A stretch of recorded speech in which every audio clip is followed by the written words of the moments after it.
Hello, I'm Bill Press, host of the Bill Press Pod, and I'm proud to present to you this very special podcast series on Trump's Project 2025, Up Close and Personal. This podcast anticipates what would happen to everyday Americans were Trump to return to power. Now, while the people and the stories in this series are fictional, the policies that upend each of their lives and the country are all too real. And all of them drawn directly from the pages of Project 2025 and Trump's own words and promises. It's an adaptation of the serialized novel 2025 by former Democratic Ohio State Chair and a smart and effective pro-democracy advocate, David Pepper. A link to his novel is in the episode notes. If you're as terrified of Project 2025 and a second Trump term as we are, please subscribe, share, and review this podcast series.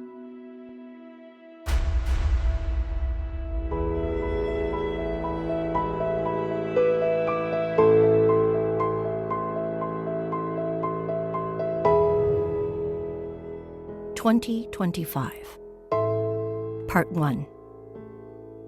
The November 2024 election demonstrated once again how evenly divided America was. The key states remained too close to call late on Election Day. But after a few days, margins that were mere slivers Tuesday grew wider. The margin grew to 20,000 votes in Wisconsin, 5,000 in Georgia, 12,000 in Arizona, 20,000 in Pennsylvania. Out of range. And by Thursday, the result was clear. By those 57,000 votes, 0.017% of the nation's population, the man who'd been unseated in 2020 was elected president again. On Friday, my editor at the Capital Monthly pulled me into his office. He knew that the tiny percentage difference in the election result was misleading. Massive change was on its way, as every news outlet was already reporting. But rather than covering that change the way everyone else in D.C. does, he gave me a different assignment. A special assignment. You're going to spend some time in the field, he said. A lot of time. He told me I'd spend the next year depicting how the lives of everyday Americans were impacted by the new regime. Not through surface-level stories quoting politicians, but deep reporting. Up close and on the ground. Real American lives. Go wherever you need to go. Spend whatever you need to spend. Talk to whomever you need to talk to. Tell the story through their eyes. He paused. 1 month, one story, one life. Okay, I said. Like a camera on their shoulder. Okay, I said. And I began searching the nation for stories to tell. Rose Cunningham, December 31st, 2024.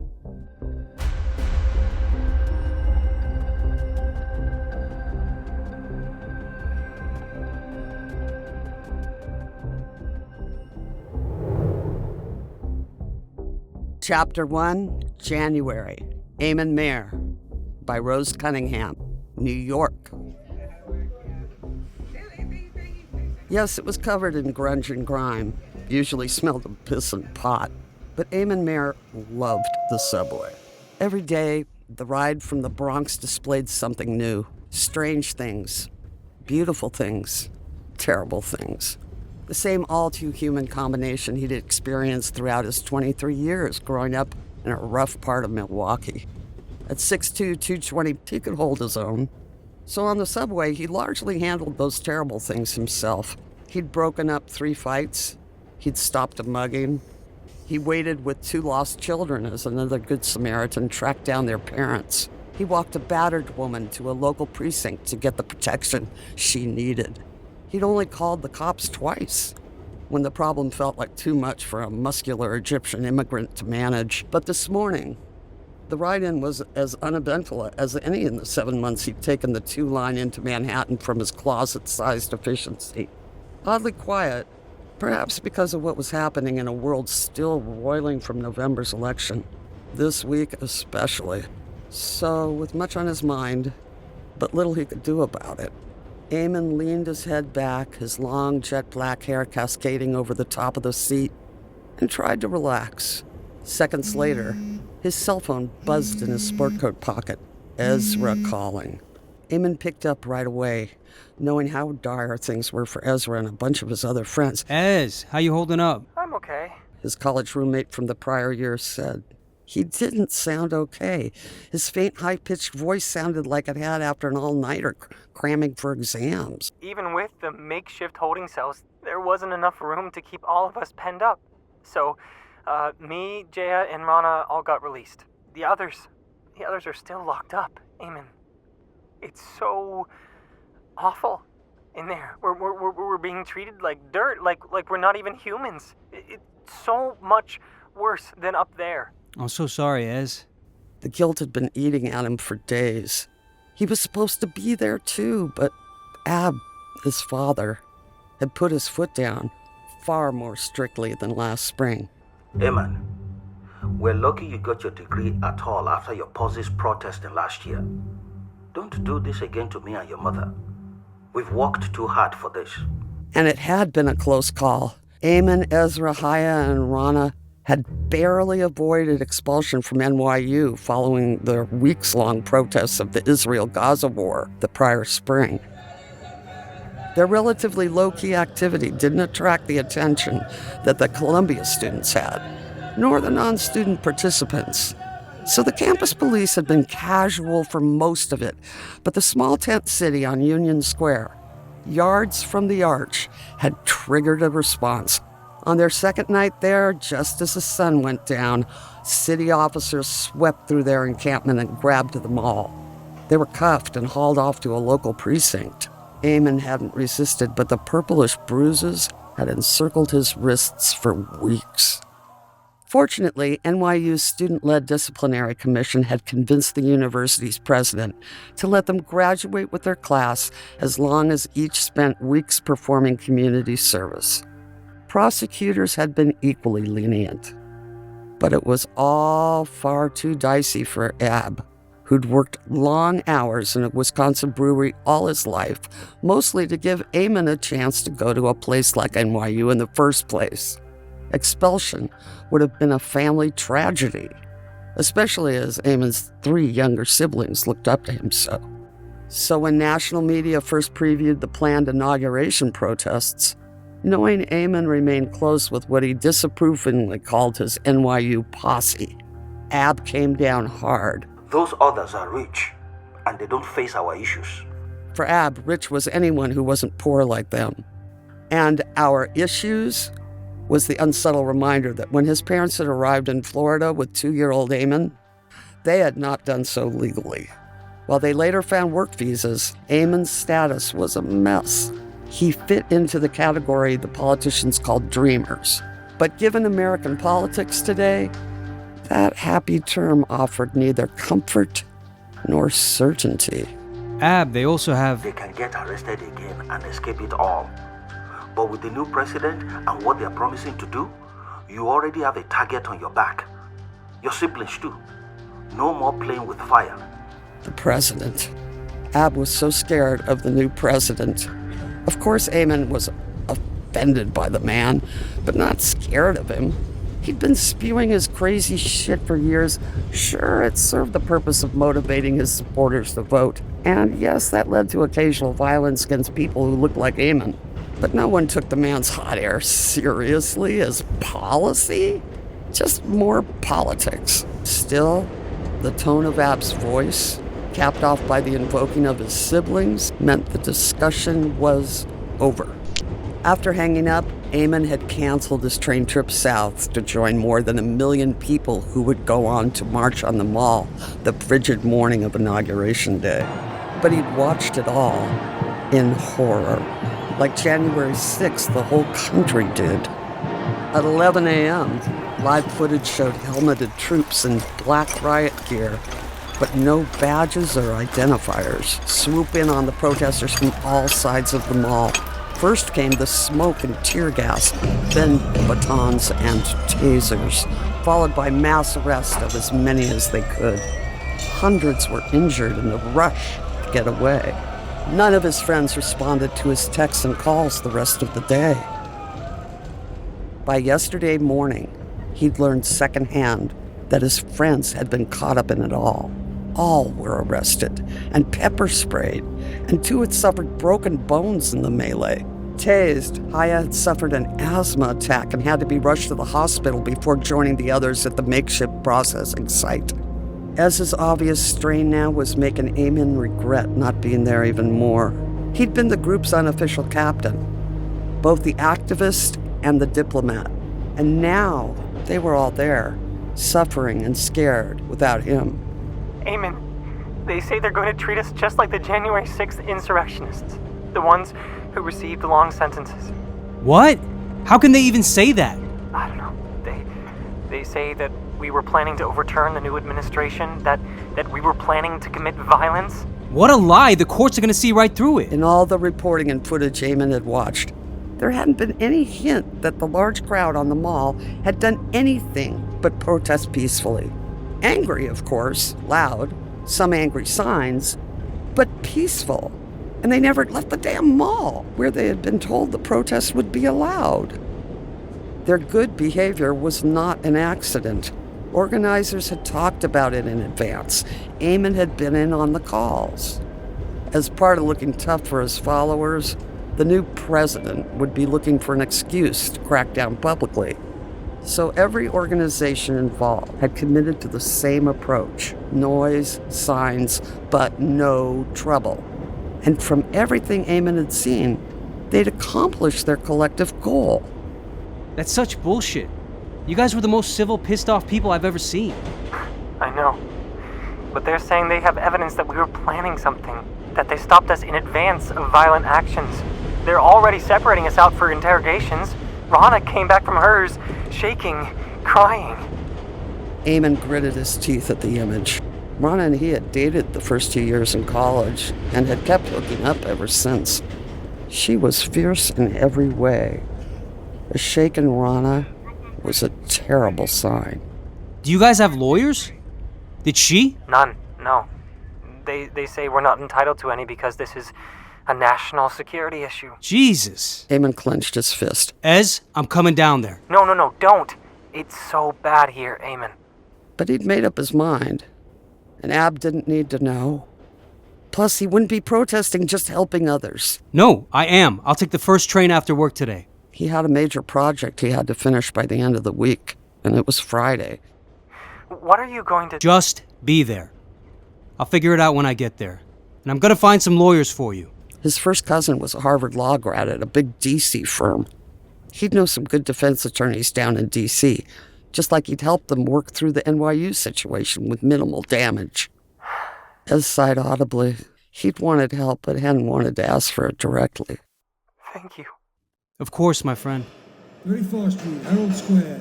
The male voice on the subway's intercom bellowed out Eamon's stop. I'll call you later this afternoon. Eamon rose from his seat as the train squealed to a stop. And that was the first time he noticed the blonde man in the dark suit at the end of the car. He rose a second after Eamon did. Shorter than he was, maybe 6 feet, but thicker. A few others stood up as well, but the man stuck out. Then again, maybe he was just being paranoid after hearing Ez's story. Knowing that running invited violence, one of the mistakes they'd made on the mall, Eamon walked casually to the open car door and into the crowded station. A minute later, he emerged on the street and walked the 2 blocks to get to the law firm where he worked as a paralegal and data specialist. The man followed, about 20 feet behind, calmly and not gaining, not trying to. Eamon's paranoia now seemed justified. Eamon swiped his ID on the ground floor and moved quickly through the turnstile and then the open elevator door.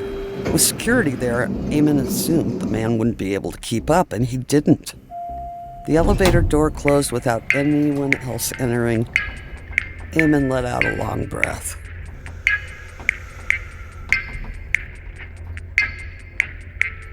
"55 floors up." 55th floor.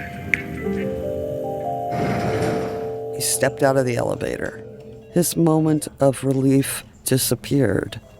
Standing to the left and right of an ashen Cindy, the law firm's receptionist, were two men dressed and built nearly identically to the man that followed him.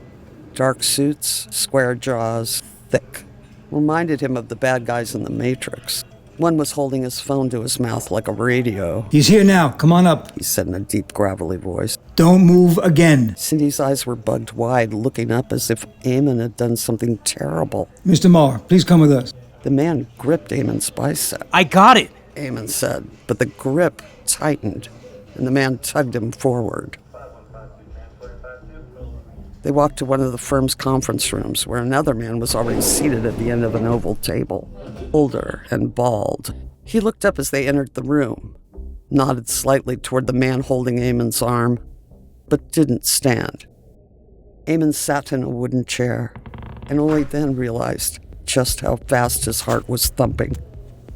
He could both hear it and feel it in his chest. Something about these three scared him far more than the officers in the NYPD precinct last spring. Then a fourth entered. The man from the subway stepped into the conference room, closed the door behind him, and sat in the chair on Eamon's other side. The two men from the lobby stood like sentries on both sides of the closed door. Eamon, already tired of the silence, lifted his hands in the air while scanning the faces ogling him. Who are you? What in the world is going on? The bald man cleared his throat. We're from the Department of Homeland Security. It's a new unit created by the President's Executive Order number 7, signed the other day. Eamon had glossed over a summary of the new executive orders the afternoon of the inauguration. An outrageous, lawless list, ending climate change policies, watered-down ethics rules, gutting protections of career federal government employees so they could be replaced by partisans, blanket amnesty for January 6 participants, another Muslim ban, complete border shutdown, and so on. On one hand, a predictable extension of the president's deranged rhetoric on the campaign trail. On the other, crazy, not credible policy. Plus, there was no way they would survive in court, just more politics. Commentators on TV doubted most would take effect. Still, he was racking his brain about how any of what he remembered applied to him. The bald man read his mind. Disturbing the peace, He said gruffly, as if saying the words triple homicide. Without meaning to, Eamon tilted his head and scrunched one eye, as he would with any friend who was bullshitting him.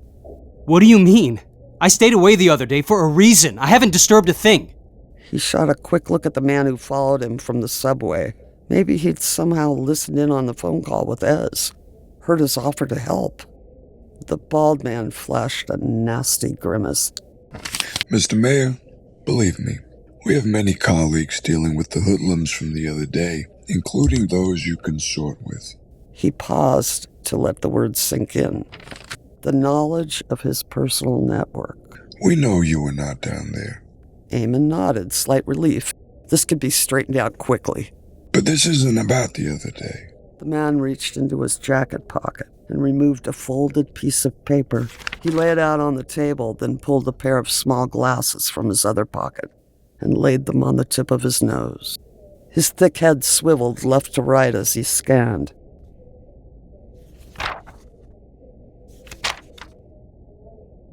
Be it ordered that all undocumented students engaging in disturbing the peace on or near campuses, which amounts to any level of criminal offense while undermining the national security, shall be treated as threats to national security, and said students shall be immediately deported back to their home country.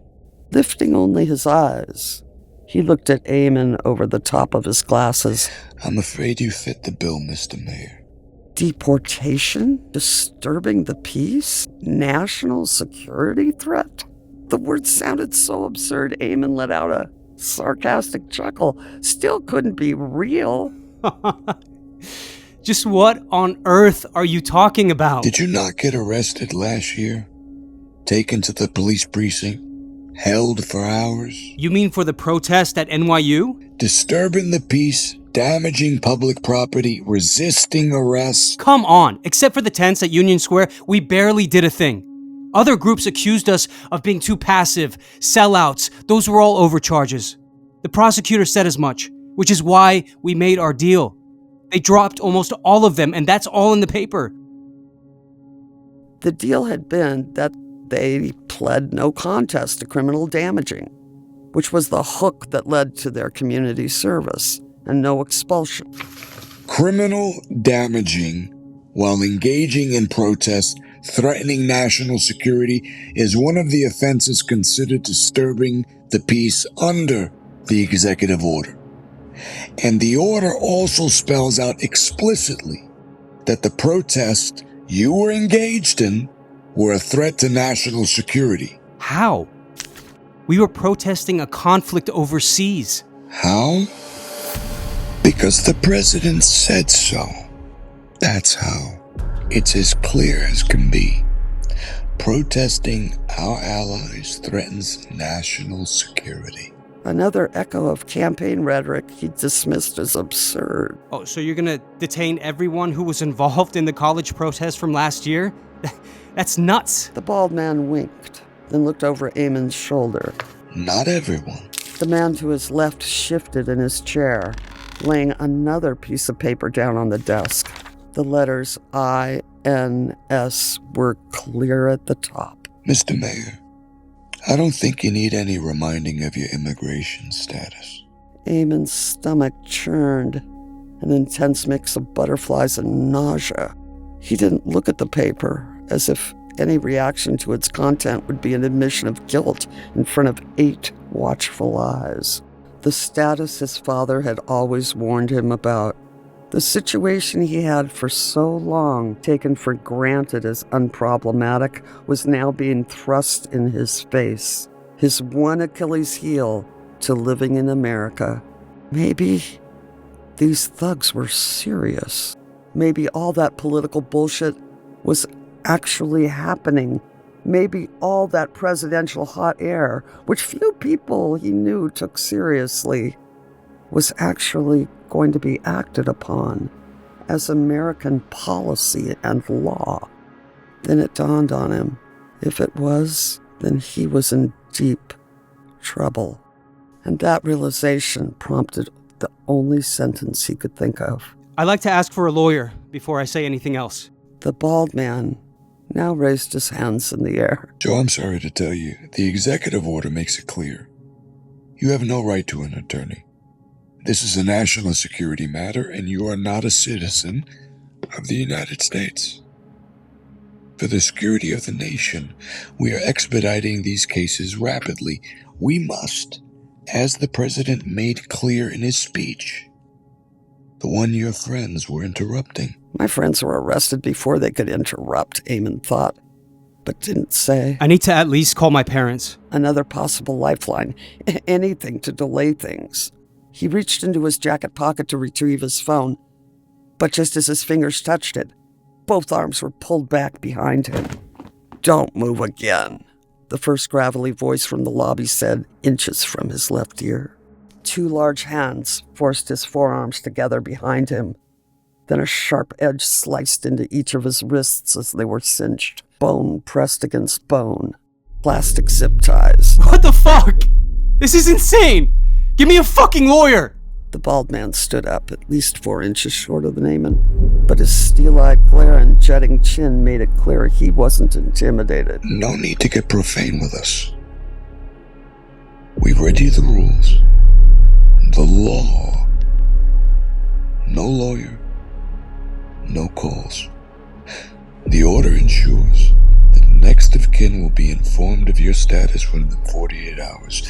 Rest assured, we will follow it by the book. And where will I be? You will be returned to your nation of origin. While each syllable came through clearly, the words couldn't be real. Egypt, correct? I haven't been to Egypt since I was 2. I don't know a soul there. The man on his left, still seated, shook his head like a disappointed parent. Mr. Mayor, we know you have a large family in Cairo, both your mother and father's side. Eamon closed his eyes, the amount of research they'd done on him becoming hauntingly clear. Right. He said now quietly. Whom I've never met in my life. Family is family. Hopefully that's true in any country. Eamon couldn't help himself, muttering. He used to be in this country as well. A hand reached around his chest and into his jacket pocket, plucking his phone away. We'll take that now. The other man squeezed his right tricep and pushed him forward, out of the room. A few lawyers watched from open office doorways, too stunned or afraid to speak. But they did nothing, just stared. Eamon suddenly felt like a foreigner in the only country he'd ever known.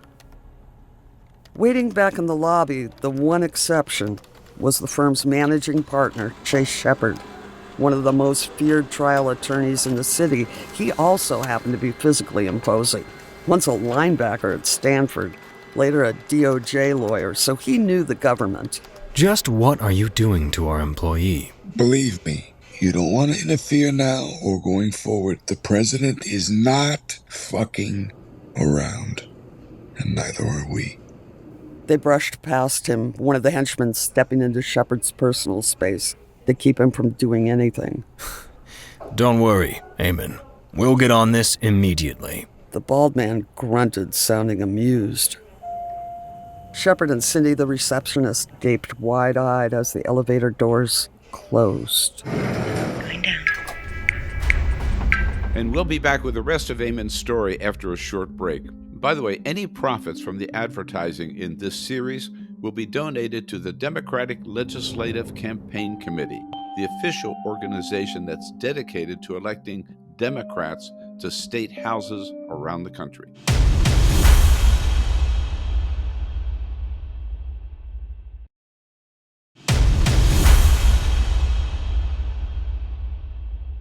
Please stay tuned after this episode when the author, David Pepper, ties each of the story elements back to specific references in Project 2025 and Trump's own words. Now, back to Eamon's story. The rest played out at warp speed. Eamon kept thinking something would interrupt it, that someone would intervene, but nothing did. Lobby. First came a 15-minute van ride, the two henchmen squeezing in on him from either side. Then 6 hours stirring in an isolated square room, hunched forward on a stool to ease the pain from his shackled hands, which soon went numb. Nothing to see, but he could hear the noises of others being whisked in and out, the shuffling of feet, the opening and closing of doors, some shouts, questions, echoing the same disbelief he felt, an occasional spasm of crackling, followed by screams, or grunts, taser hits.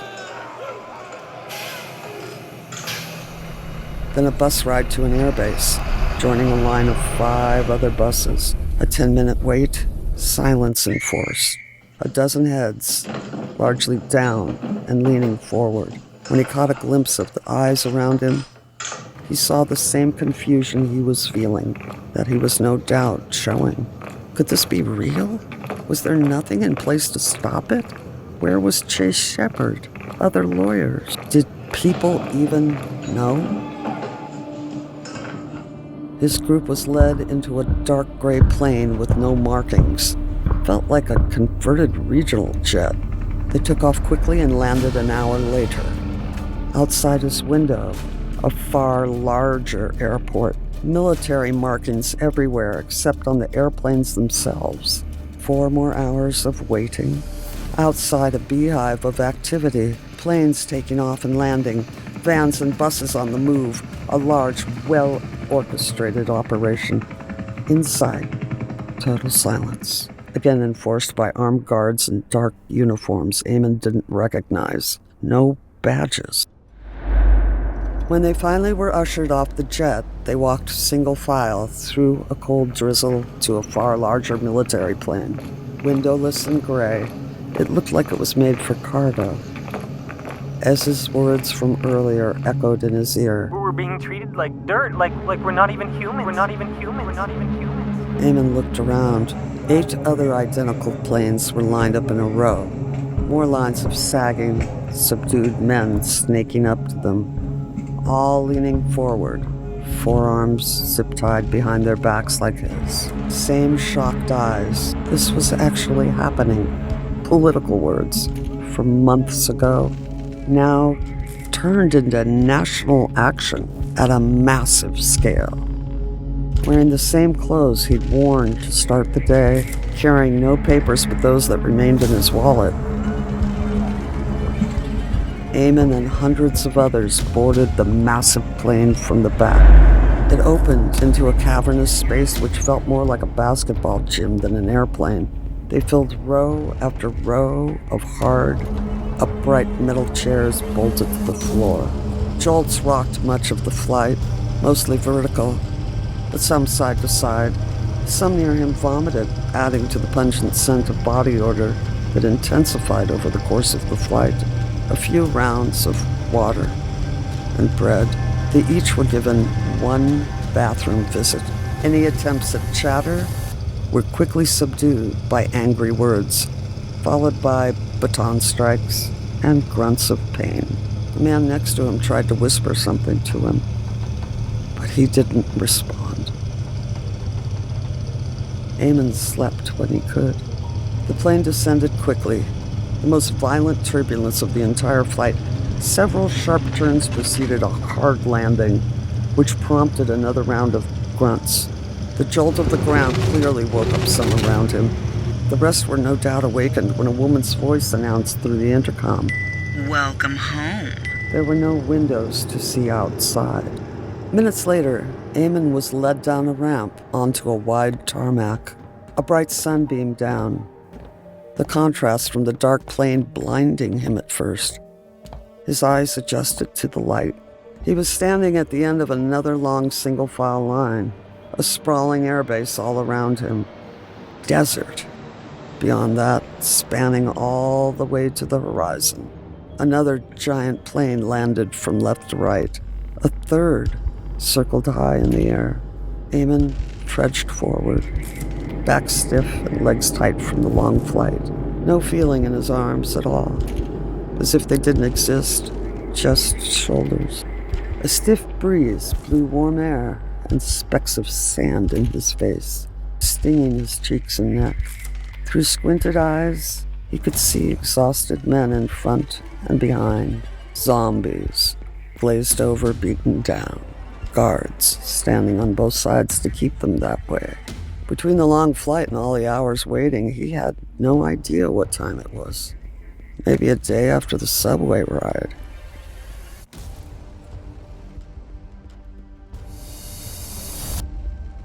His doubts about it all were now erased. The moments of hope as he dozed on the plane, that was a dream. Dashed. The hell was all too real. Under the new laws of the new America, this was his home. The next episode of Trump's Project 2025, Up Close and Personal, tackles the loss of women's reproductive rights in a second Trump term.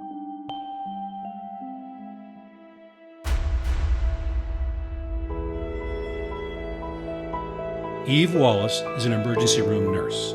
She and her husband are trying to start a family using in vitro fertilization, or IVF. She's at her doctor's office for a routine appointment. I'm afraid we have terrible news about your treatment. Terrible.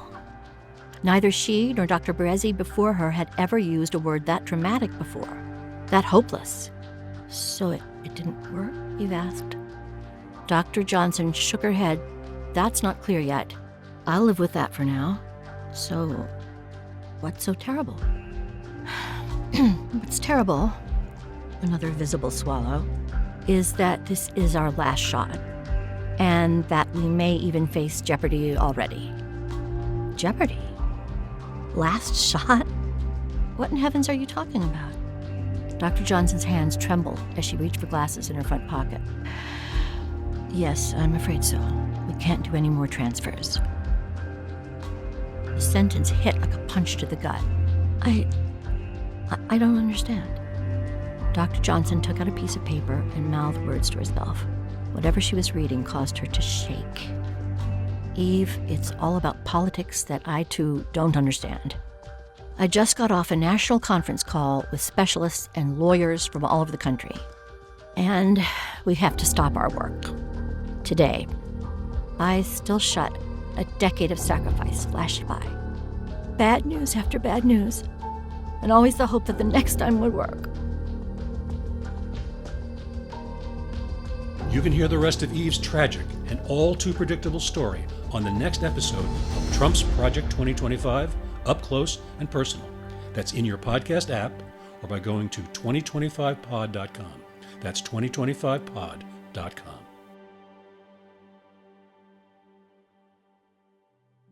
Trump's Project 2025, Up Close and Personal, is available on all the podcast apps and at 2025pod.com. Please subscribe, review, and most importantly, share this podcast series with friends and relatives who need to know just how dangerous a second Trump term and Project 2025 would be. When we come back, the author, David Pepper, will tie the horrors of Eamon's story to the specific policies written out in Project 2025 and found in Trump's own words.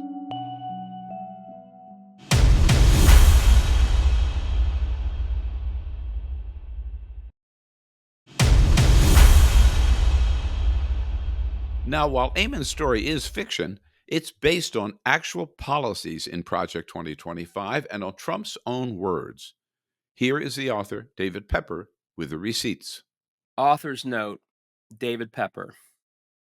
On May 14th, 2024, Donald Trump said, "One thing I do is, any student that protests, I throw them out of the country."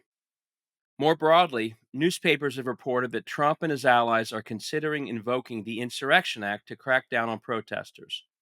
The Insurrection Act is an old law that gives the president wide and unchecked powers to put down public protests, including using America's military as domestic police.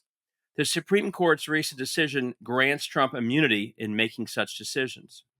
In addition to Trump's promise of mass deportations, Project 2025 labels the current approach to Dreamers, otherwise known as Deferred Action for Childhood Arrivals, a, quote, unlawful program, end quote, and mandates that immigration officials are, quote, not allowed, end quote, to work on it. According to an MSNBC analysis, deprioritizing staff work on DACA would erode it to the point that Dreamers, quote, would be unable to renew those protections, end quote.